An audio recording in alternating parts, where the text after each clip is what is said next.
the Bob Hope Show. So this was... I was on that for 2 or 3 years. Do you recall how you got that gig? Yes, Skinny Ennis had called me to write for Francis Langford on the show, and I did that, and I ended up as more or less a musical director of the show. How soon after you first started to write charts would you wind up as musical director? Well, it was during that first year. So it was pretty quickly. Yeah, because Skinny Ennis and the whole band were drafted into the armed forces. And at that time, we went on to search for a new band for the Hope Show. And that was, and we ended up with Stan Kenton on there.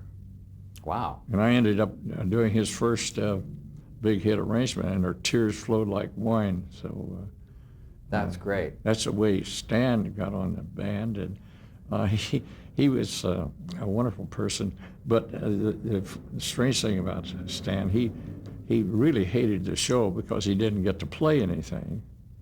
But I used to tell him, Stan, you know, you work Balboa Ballroom, and you have 300 people there, and here you've got 30 million people hearing you every week, you know. So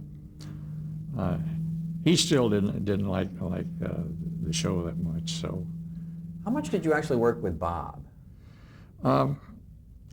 Quite a bit. I used to try to. Francis Langford would want to do a certain tune, and we would sort of plant the seed with Bob. And the first thing you know, he would suggest to me, why don't we do a certain tune?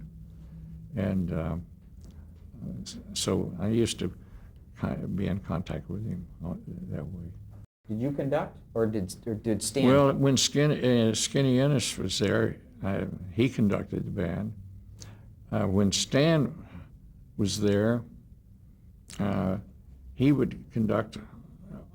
Sometimes I would conduct the show stuff. What do you mean when you say the show stuff? Yeah, Francis arranged it for her or something like that. Okay. Or if Stan was ill or something, I would conduct the whole show then. You were still pretty young, it seems to me, to be musical director of a radio show. Am I right? Yeah, I was you were about maybe 23. 23. Something like that. Yeah. Doesn't that seem like, that must have been exciting? Well, to tell you the truth, I didn't even think of it then. His job had to be done, so I just did it. How much writing were you doing? Were you writing arrangements for 4 or 5 numbers a week? More?